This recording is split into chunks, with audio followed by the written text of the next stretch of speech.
principio, el caos engendró a Gaia, la tierra, y Urano, el cielo. De ellos nacieron los primeros dioses que gobernaron el mundo: Cronos, Hades, Poseidón y Zeus.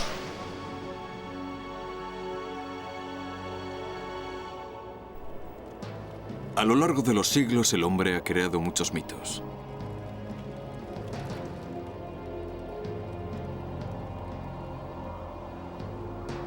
Uno de ellos es el mito de Prometeo, el héroe que robó el fuego a los dioses para dárselo a los humanos. Los relatos mitológicos hablan de los orígenes del mundo y del hombre. Intentan explicar la vida y la muerte, la tierra y el universo.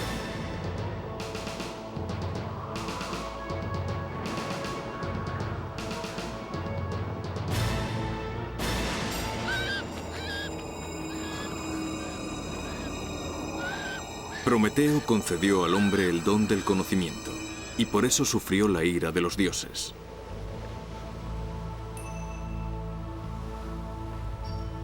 Estos mitos provienen de nuestra imaginación colectiva y permiten al hombre comprender el mundo y la vida mediante cuentos y alegorías.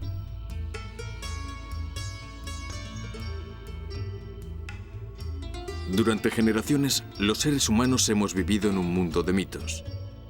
Cada sociedad se identificaba con un mito creado por la comunidad para mantener la cohesión social. Todos creían en él.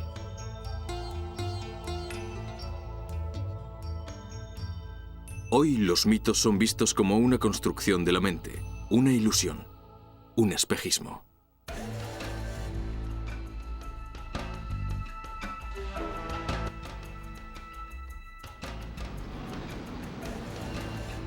Las mitologías no son patrimonio exclusivo de las civilizaciones del pasado. Nosotros también creamos nuevos mitos sin darnos cuenta. El consumismo, la eterna juventud y la aldea global son los mitos del mundo moderno. A diferencia de los antiguos, los mitos modernos se multiplican y diversifican constantemente. Esta multiplicidad es lo que los hace cada vez menos relevantes. Todo parece indicar que en los albores del tercer milenio, los seres humanos seguimos necesitando mitos.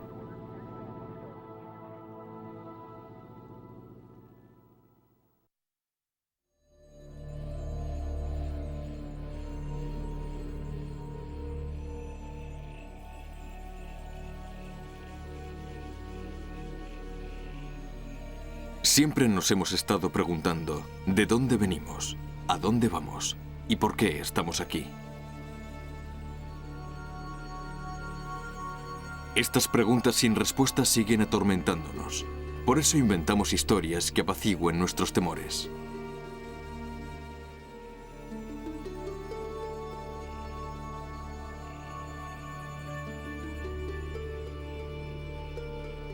Andrea Kuhn, sociólogo. Ocurre lo mismo que con los niños. Un niño está solo en una habitación y tiene miedo. Está cansado de tener miedo, así que decide que es el zorro y vence a sus enemigos.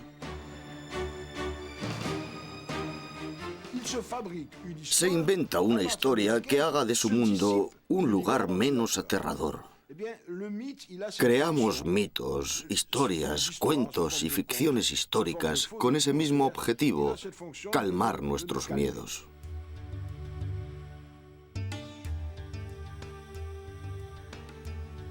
Todos los pueblos y todas las culturas han creado sus propias mitologías. La griega es una de las mitologías más famosas de la historia. Está compuesta por una gran variedad de dioses, con sus amores, sus decepciones y sus disputas. Unos dioses que guardaban una extraña similitud con los seres humanos.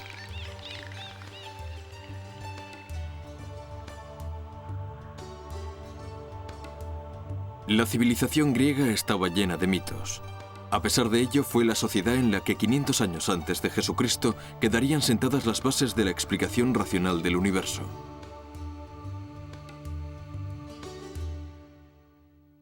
La filosofía supuso la primera gran ruptura con el mundo del mito. Sócrates y Platón defendían la idea de que el discurso filosófico debía decir la verdad y demostrar que decía la verdad. El discurso filosófico no era mítico porque no estaba basado en creencias. Debía estar basado en la demostración. Los filósofos griegos intentaban descubrir un orden en la naturaleza, un principio rector que lo explicase todo.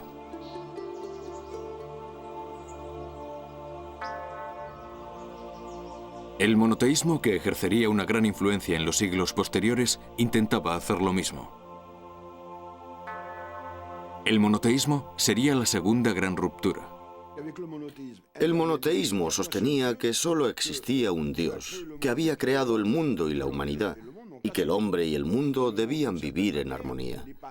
En cierto modo proclama que el mundo no estaba dominado por las fuerzas paganas. Esa era una creencia profundamente antimítica, pero la religión simplemente predicaba la aceptación de unos símbolos y el rechazo a los mitos. Así que lo único que hizo fue seguir creando mitos, milagros y toda una serie de supersticiones. La religión no eliminó los mitos. De hecho, en cierto modo tuvo que adaptarse a ellos. Por ejemplo, los antiguos manantiales mágicos se convirtieron en lugares sagrados aceptados por la religión.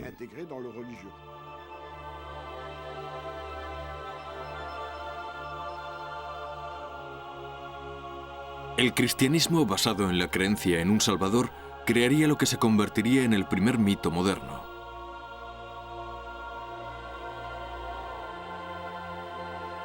Sven Ortoli, editor jefe. En el mundo occidental, la idea de progreso surge con el cristianismo.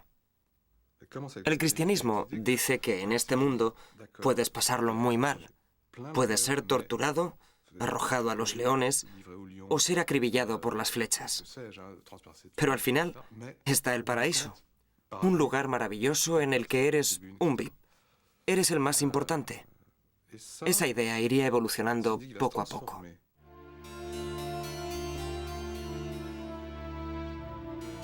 A partir del siglo XVI, grandes genios como Descartes, Newton y Galileo intentarán descubrir las leyes que gobiernan el mundo.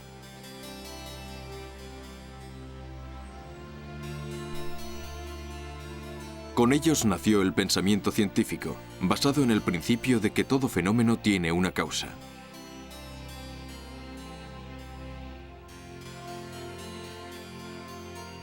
Con la llegada de la modernidad en los siglos XVI, XVII y XVIII se produciría la ruptura final. El mundo religioso, que lo explicaba todo a partir de Dios, en el que el poder estaba basado en el derecho divino, fue sustituido por un nuevo mundo. Este mundo no estaba gobernado por Dios, sino por la ciencia y la tecnología. No importaba lo extraordinarios que fueran los fenómenos, todos estaban gobernados por leyes naturales. Es más, el hombre empezó a sentirse dueño de su poder y de su propio destino. Entonces surge la Declaración de los Derechos del Hombre. Con la primera revolución industrial, el hombre siente que ha sometido a la naturaleza.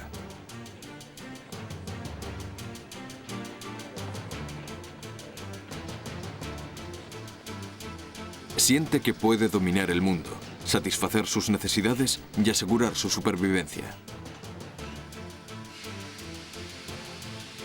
A partir de entonces, el pasado ya no podía servir como referencia. Había que dejarlo a un lado para que la humanidad pudiera mirar de una vez por todas hacia el futuro. Leo Marx, profesor emérito. La idea de progreso, tal y como la entendemos en el mundo moderno, no tenía ningún equivalente en la antigüedad. En realidad, la historia es un ciclo. Las cosas mejoran y empeoran. La idea de progreso continuo nace con el cristianismo, pero no desembocará en una visión laica del mundo hasta la llegada de la modernidad. En la segunda mitad del siglo XVIII, con la Revolución Francesa y la Revolución Industrial, surge la idea de que la historia es el relato de un progreso continuo y acumulativo.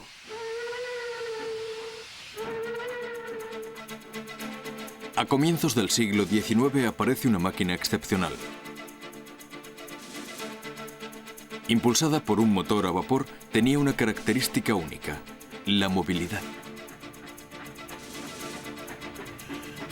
Para el gran público se convirtió en el auténtico símbolo del progreso. Nada podía detenerlo.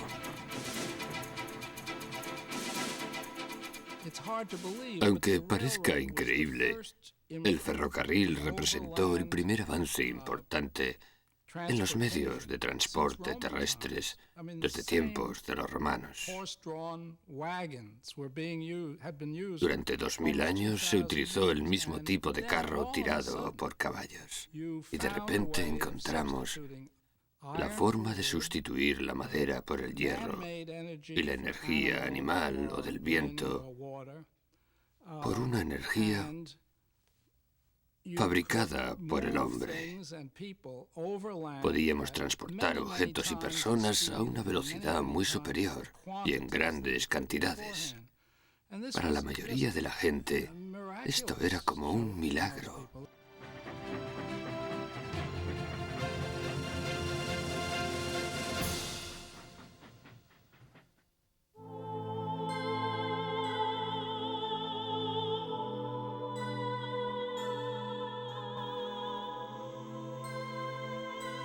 En el siglo XIX lo importante no era entender el porqué de las cosas, sino el cómo. La gente estaba convencida de que gracias al progreso técnico, la ciencia podría resolver todos los problemas.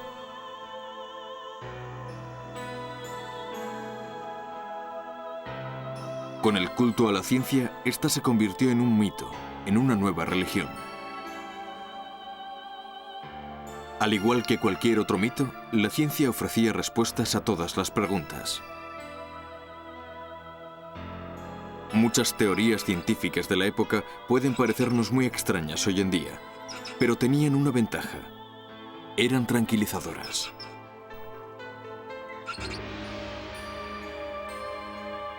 Todo mito tiene sus héroes. En un mundo en constante evolución, los héroes son aquellos que utilizan la ciencia para hacer grandes cosas, para construir sueños. Ruth Schwarzkopf, historiadora. Piense en lo que hacían los ingenieros de la segunda mitad del siglo XIX. Construían puentes sobre grandes ríos que hasta aquel momento habían sido barreras infranqueables. Iban a lugares inhóspitos y tendían líneas de ferrocarril. Eran independientes. Trabajaban como consultores, pero no eran empleados de las compañías. Eran profesionales independientes de la ingeniería. Era una actividad romántica. A partir de finales del siglo XIX, se hacen descubrimientos y se perfeccionan los inventos a una velocidad nunca vista.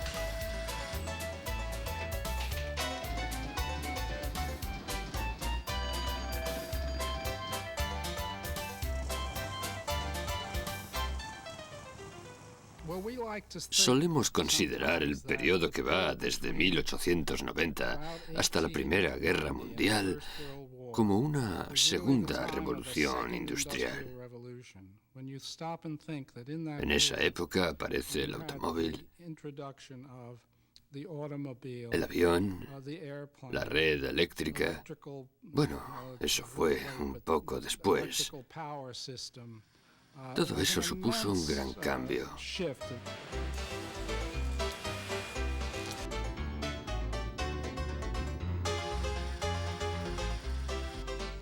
Cada vez que aparece un gran invento, surgen unas expectativas utópicas. Cuando se inventó la electricidad, la gente decía, la electricidad será una fuente inagotable de energía, curará todas las enfermedades y probablemente nos permitirá alcanzar la inmortalidad. No había nada que la electricidad no pudiera conseguir. El avance de la ciencia y la tecnología parecía prometernos un mundo mejor. El mito del progreso parecía indestructible.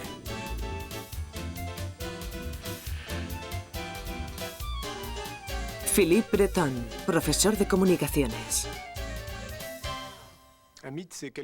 Un mito es algo en lo que queremos creer, una esperanza a la que aferrarnos. Esa es la razón por la que los mitos tienen tanto poder en nuestra sociedad. Pueden ayudarnos a avanzar, a descubrir cosas por ensayo y error. Pero al mismo tiempo sabemos que un mito suele ser una promesa imposible de cumplir.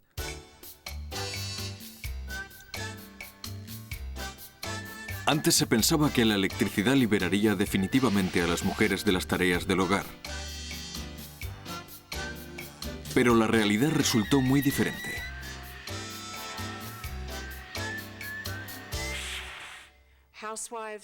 Hasta los años 60, las amas de casa dedicaban a las labores domésticas tanto tiempo o más que sus madres o sus abuelas. Es muy difícil explicar por qué ocurrió eso. Probablemente la explicación más sencilla sea que el ama de casa tenía más trabajo. Eso lo podemos ver claramente si nos fijamos en el lavado de la ropa. Sí, es cierto que lavar con lavadora es mucho más rápido que hacerlo a mano, con un cubo o con una tabla. Pero solo es más rápido si lavas la misma cantidad de ropa. El problema es que los hogares americanos lavaban mucha más ropa cuando disponían de una lavadora.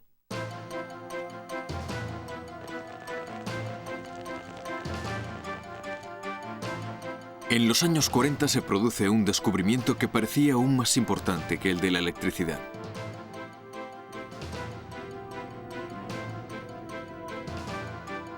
La fisión nuclear proporcionaría a la humanidad una fuente de energía inagotable.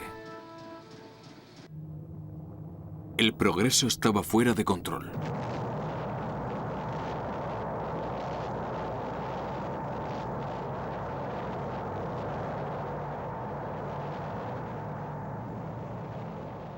No sabemos exactamente cuándo dejamos de creer ciegamente en el progreso como algo inexorable e indiscutible. Algunos creen que fue durante la Primera Guerra Mundial, al ver los horrores de la guerra de trincheras. Pero si miramos atrás desde la perspectiva actual, yo creo que el acontecimiento decisivo fue Hiroshima. Lo de Hiroshima fue tan dramático porque significaba que la ciencia, que se suponía al servicio del ser humano, de repente fue utilizada para la destrucción masiva, a una escala nunca vista. Fue algo aterrador.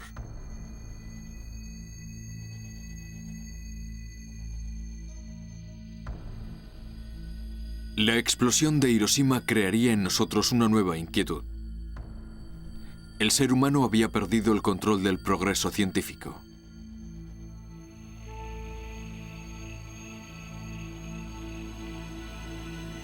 De esta inquietud nacería un nuevo mito. Ese nuevo mito consistía en la creencia en un profeta llegado del cielo, igual que Cristo vino a la tierra hace 2000 años. Un profeta que dominaba una tecnología superior a la nuestra. Estos nuevos salvadores eran los extraterrestres. Las primeras informaciones sobre sus supuestas apariciones datan de 1947.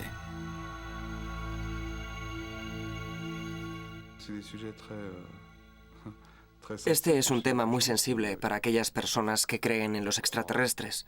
Son personas que tienen fe, en el sentido más estricto de la palabra. Esperan que haya extraterrestres, que exista una vida diferente en otro lugar. que haya otro mundo, que esos seres venidos de lugares muy lejanos no sean hostiles y tengan una tecnología más avanzada que la nuestra, y que además estén por encima del bien y del mal. Son unos seres que viven en su propio paraíso tecnológico, un paraíso al que un día podrían llevarnos. Esa es la que yo llamaría la versión blanca de los extraterrestres. La versión negra ve a los extraterrestres como crueles invasores. Esta idea surgió durante la Guerra Fría, alimentada por el temor de un complot comunista para dominar el mundo.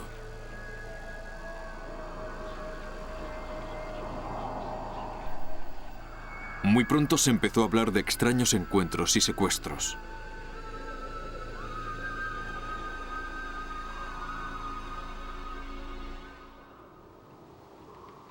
A menudo los nuevos mitos se basan en elementos procedentes de otros mitos más antiguos. Las historias sobre secuestros perpetrados por extraterrestres son parecidas a los cuentos sobre el diablo o los cuentos de hadas de la Edad Media. El mismo camino desierto por la noche. El coche que se avería.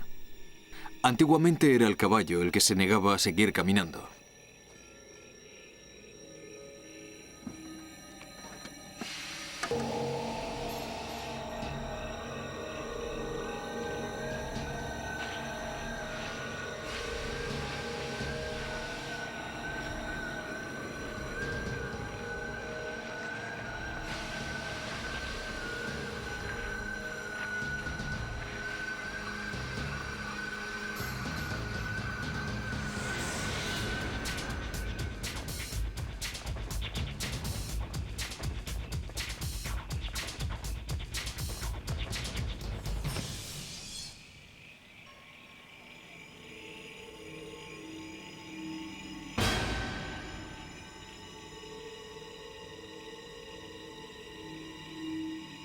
A la mañana siguiente la hierba está quemada. Aparecen marcas, agujeros o incisiones en los cuerpos de quienes han presenciado el extraño fenómeno.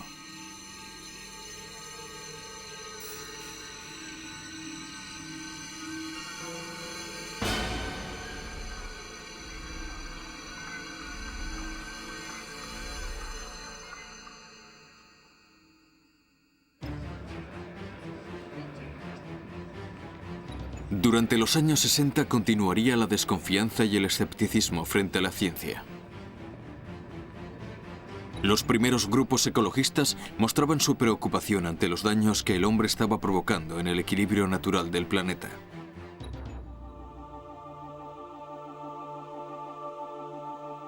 Se suponía que la ciencia debía resolver todos los problemas de la humanidad, pero en realidad estaba generando nuevos problemas.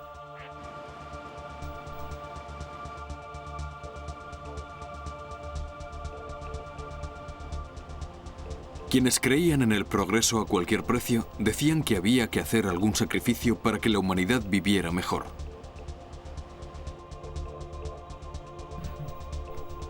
Para los ecologistas, las innovaciones tecnológicas que supongan una amenaza para el futuro del planeta no pueden ser consideradas como progreso.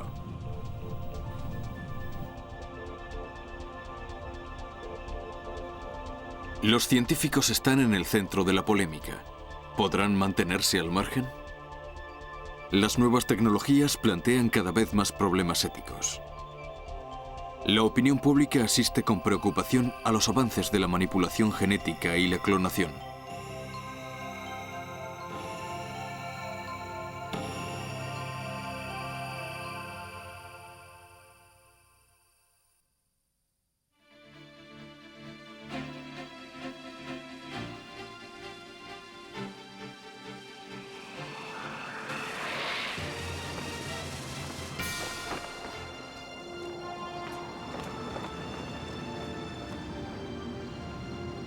A lo largo del siglo XX, ninguna nación ha simbolizado mejor el mito del progreso que los Estados Unidos de América. El sueño americano es la encarnación del mito del progreso. Los Estados Unidos de América, un país que ha colonizado grandes espacios vírgenes, están basados en el mito del crecimiento. Este mito se afianzaría durante la conquista del oeste. Marshall Blonsky, escritor. La expansión de los Estados Unidos hacia el oeste perseguía la creación de un gran territorio, de un estado a escala continental. Los Estados Unidos era un país fundado por emigrantes, pero también había una población indígena. Los emigrantes acabaron matando a los indios. Los exterminaron. El mito del cowboy, en realidad del cowboy y el indio, es el mito del bien y el mal. El mito de la cultura y la naturaleza. El mito de lo humano y lo salvaje. Y por supuesto, donde quiera que hay un mito, hay dos términos opuestos. Uno contra otro, A contra B, X contra Y. Uno siempre es positivo y otro siempre es negativo.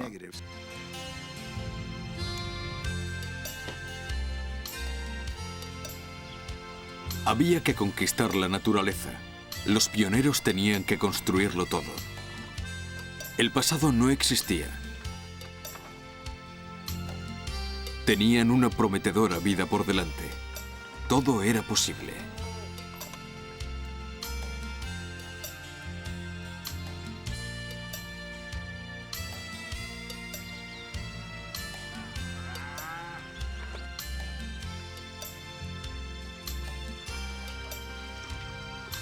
Esta nueva realidad dio origen a un nuevo héroe mítico, el hombre hecho a sí mismo, un hombre que partía de cero y llegaba a la cumbre.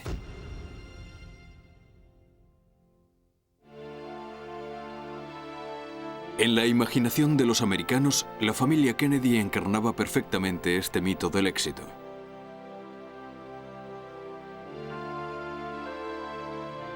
El padre Joe Kennedy respondía perfectamente al perfil. Nieto de un emigrante católico irlandés, entró muy joven en el mundo de las finanzas. Con solo 2 generaciones de Kennedys en América, había amasado una colosal fortuna. Pero sus ambiciones no se detenían ahí. Quería poder, y el poder significaba llegar a la Casa Blanca. Educó a sus hijos para que lo consiguieran por él. Sería John Fitzgerald Kennedy quien hiciera realidad el sueño de su padre. En 1960, a los 43 años, se convirtió en el presidente americano más joven de la historia. No preguntes lo que tu país puede hacer por ti. Pregunta lo que tú puedes hacer por tu país. Figura mítica de los años 60, John Fitzgerald Kennedy representaba perfectamente a los jóvenes emergentes de su generación.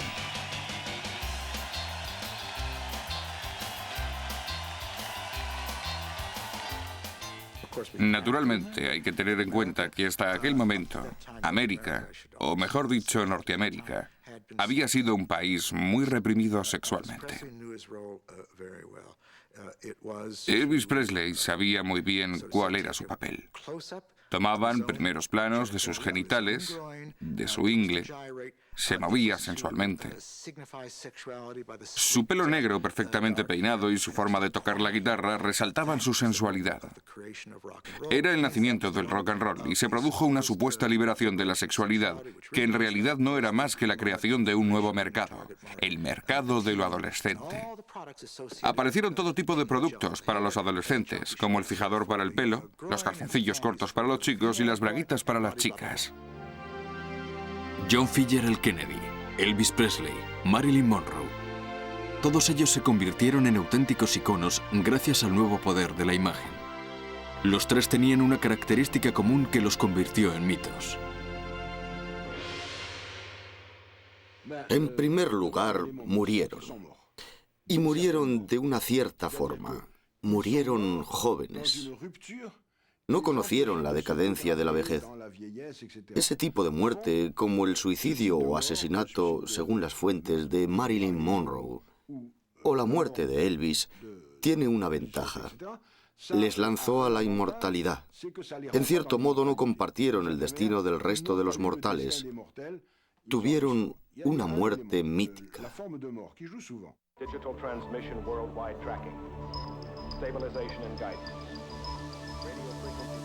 Al mismo tiempo, los Estados Unidos estaban creando una nueva versión del mito de la conquista del salvaje oeste. Las grandes praderas dieron paso a la inmensidad del espacio, y el cowboy dejó paso al astronauta, resucitando la fe de los americanos en su país. Comenzaba la conquista del espacio.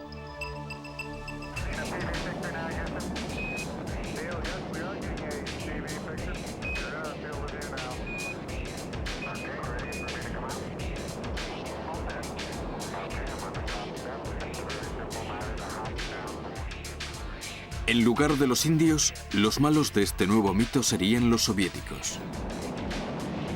El conflicto entre el mundo civilizado y el mundo salvaje se convirtió en un conflicto entre capitalismo y comunismo.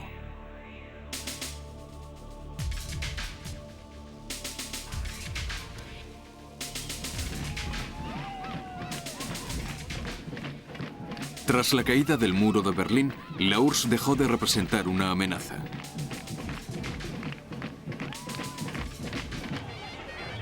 En los años 90, el diablo soviético fue sustituido por el demonio islámico. Un nuevo enemigo que rechazaba con vehemencia el modelo americano de felicidad.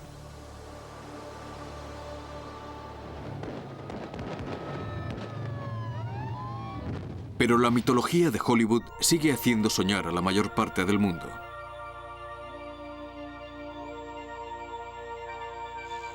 Para conseguir felicidad y riqueza, solo hace falta tener fuerza de voluntad y trabajar duro. Filosóficamente, la vieja Europa sigue pensando que la felicidad no está en la Tierra. La felicidad viene después. La felicidad es para luego. La felicidad llega cuando uno se muere. Esa vieja concepción de la Tierra es católica. Los Estados Unidos han conseguido algo increíble, brillante.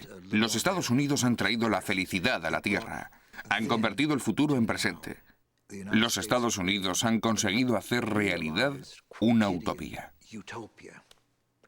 Y los europeos lo adoran porque para ellos es imposible.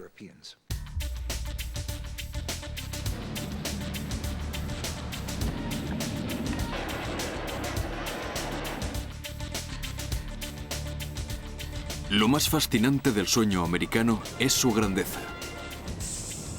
En los Estados Unidos todo es enorme.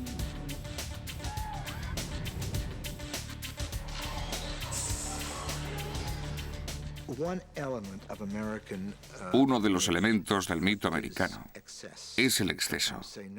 A veces decimos que lo que más éxito tiene es el exceso. Si pido una humilde taza de café, tiene que estar tan caliente que me queme la mano. O mejor aún, tiene que estar tan llena que se derrame y me queme la mano. Actualmente, podemos ver esta mitología del exceso en Wall Street. Todos buscan dominar el voluble mercado de las acciones. Compran y venden por Internet. Vemos las enormes inversiones que hacen los presidentes de las corporaciones.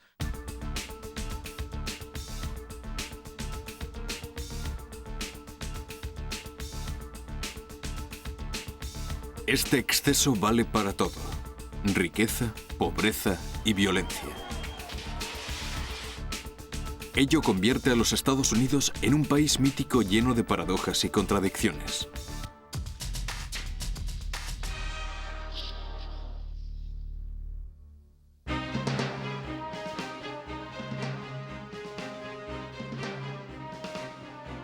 A principios del siglo XX creíamos que la humanidad se dirigía hacia un mundo mejor. En este siglo se ha intentado poner en práctica el gran sueño del comunismo: unir a todos los pueblos de la Tierra en un esfuerzo encaminado a conseguir un objetivo común. Pero el socialismo se ha desmoronado. Ya no existen grandes ideologías que unan a la gente. ¿Qué está ocurriendo en nuestras sociedades? Los individuos cada vez son más individualistas. Las grandes estructuras están fracasando. La familia se difumina. Los viejos partidos establecidos se están debilitando y los lugares en los que solíamos reunirnos están siendo sustituidos por otros.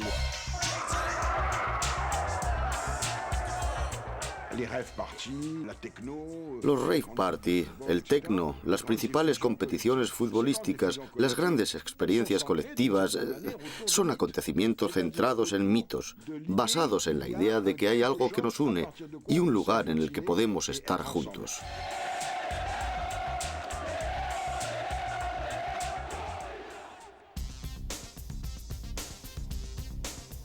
Desde la caída de las grandes religiones, nuestra mayor preocupación es la idea de la muerte. La desagradable idea de nuestra propia desaparición. Para luchar contra esta terrible realidad, hemos creado un nuevo mito, la eterna juventud.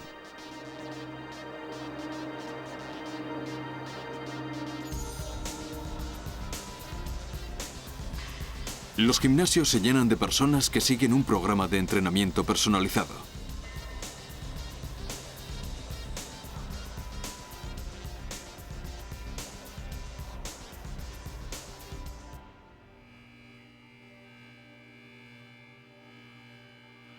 Las clínicas de cirugía plástica se enriquecen modelando mejillas, mentones, labios, nalgas y pechos. En el mito de la eterna juventud, los héroes son hermosos, esbeltos y sanos.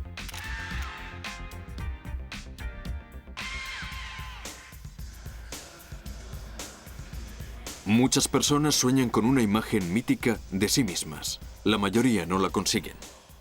Con la caída de las grandes ideologías en lo que hoy llamamos la posmodernidad, lo que predomina es el individuo. Un individuo que busca su propio placer, su propia seguridad, su propio refugio.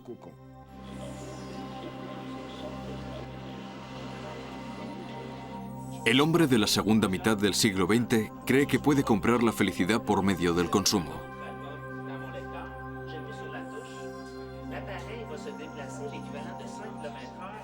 Si miramos el escaparate de unos grandes almacenes de la calle 57 de Nueva York, o en Los Ángeles, o en Rodeo Drive de Beverly Hills, ¿vemos una joya?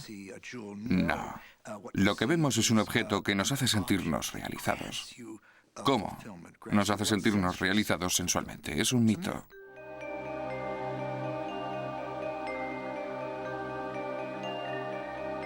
La gran utopía de la sociedad de consumo es la creencia de que el consumo es democrático y puede hacer feliz a todo el mundo.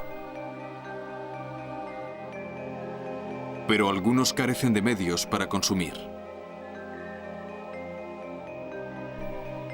El crecimiento del consumo y el nivel de vida no nos ha proporcionado la felicidad que esperábamos.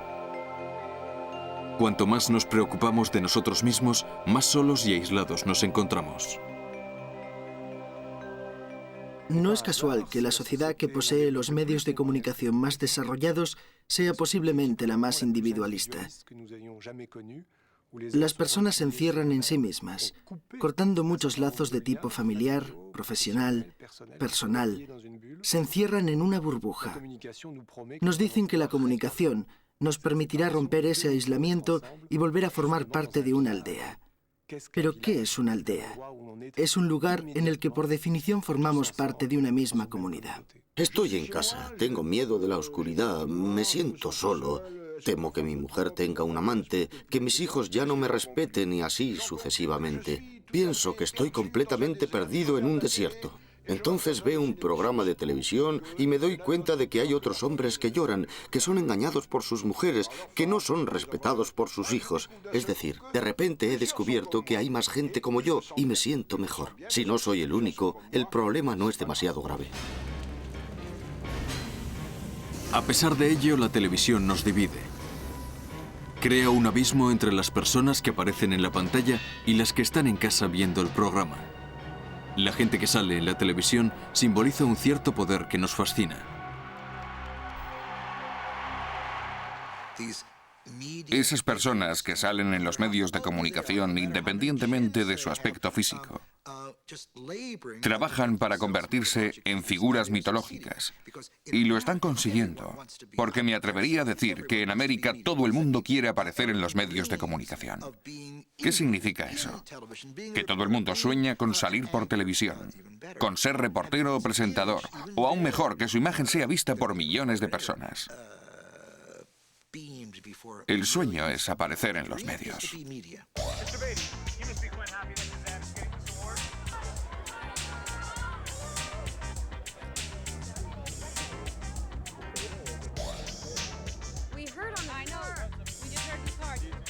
El mito de las comunicaciones consigue hacernos creer que todos somos la misma persona, hasta el punto de que tenemos la impresión de conocer personalmente a las personas que aparecen en los medios de comunicación. Creemos que formamos parte de su vida privada y por lo tanto no toleramos que nos oculten nada. Tenemos que saberlo todo, hasta el último detalle.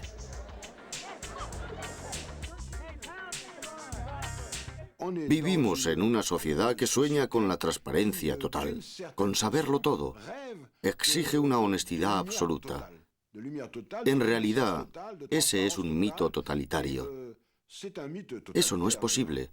Hagamos lo que hagamos, siempre habrá un lado oscuro.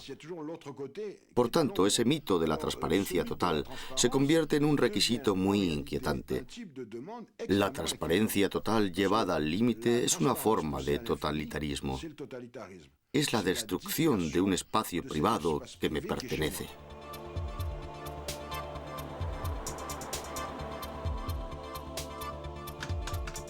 Con Internet, el mito de la aldea global alcanza su máxima expresión. Eliminación de fronteras, acceso a la información, felicidad universal, armonía entre los pueblos y paz en el mundo.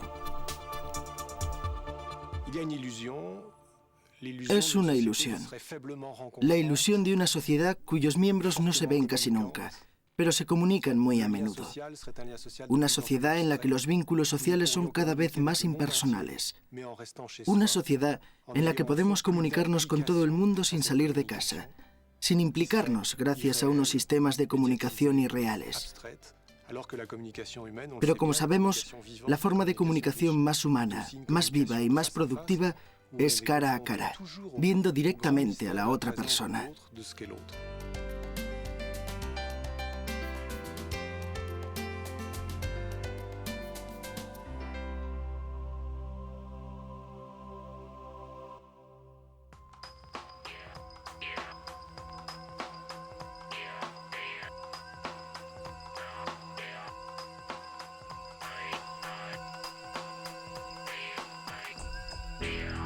Cuando vamos a entrar en el tercer milenio, el mito del progreso, nacido hace aproximadamente 2 siglos, se está viendo muy cuestionado.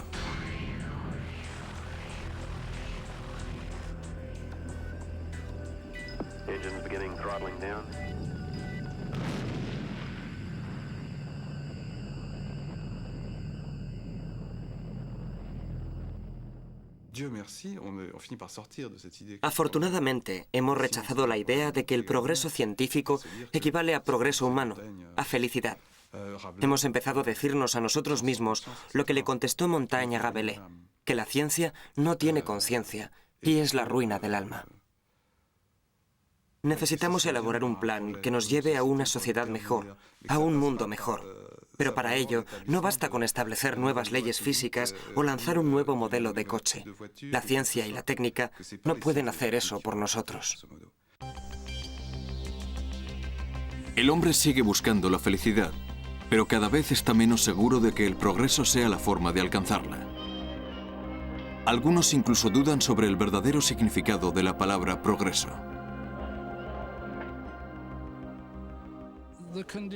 Si el progreso consistiera en creer que las cosas van a mejor, todo el mundo querría creer en el progreso.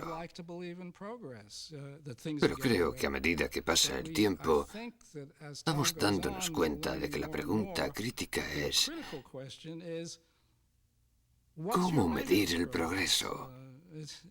No está tan claro que una mayor capacidad productiva se traduzca en una vida mejor para la gente.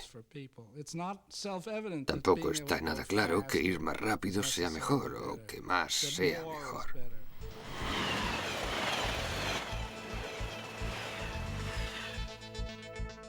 Podemos plantearnos cómo medir el progreso, pero también podemos preguntarnos a quién va dirigido. Lo que entendíamos por progreso ha creado un abismo entre los países industrializados y las naciones del tercer mundo. Para una gran parte de la humanidad, durante los últimos 200 años no se ha producido ningún cambio.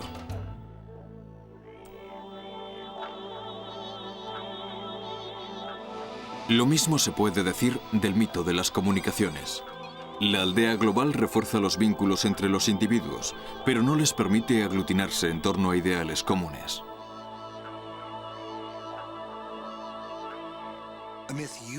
Tradicionalmente, un mito era un gran relato en el que creía toda la población y servía para construir una cultura y mantener unida a la gente. Solía tratar sobre grandes temas, grandes contrastes como la vida y la muerte, la naturaleza y la cultura.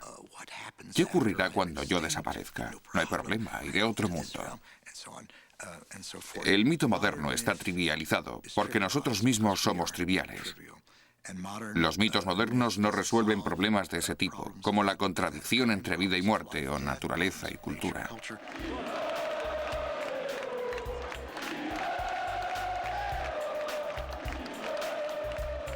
El mito puede ser banal, irrelevante, pero sigue existiendo. Podemos verlo en las nuevas creencias y sectas que aparecen por todas partes.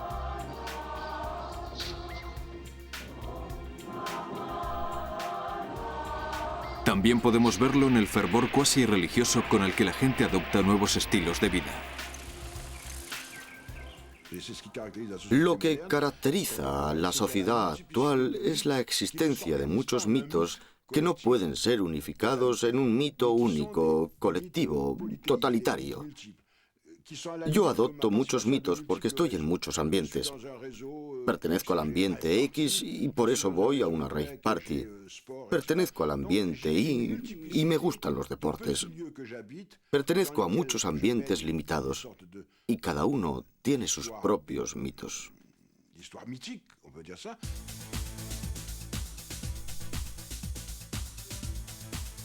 Hoy en día los mitos cambian a gran velocidad. Mañana aparecerá una nueva top model que sustituya a las top models actuales en la imaginación colectiva. Siempre habrá una nueva estrella, una nueva terapia, una nueva religión de moda. En un mundo lleno de incertidumbres, en un mundo en el que no hay valores absolutos, en un mundo en el que solo hay fragmentos, estamos creando un mito, aunque quizá no seamos conscientes de ello. El mito de que podemos vivir en fragmentos y sin consenso. El mito de que podemos vivir sin comunidad.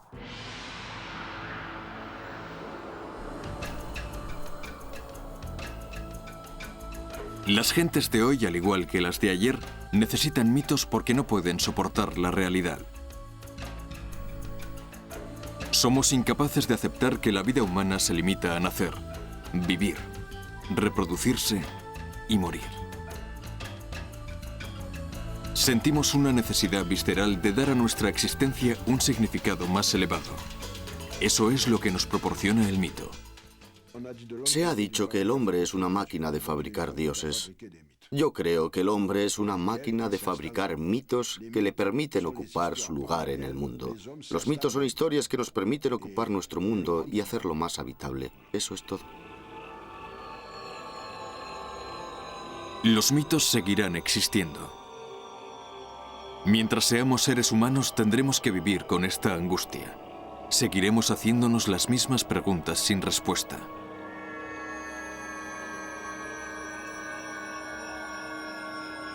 Mientras sigamos viviendo con ese temor, mientras necesitemos apaciguar nuestro miedo silbando en la oscuridad, necesitaremos mitos.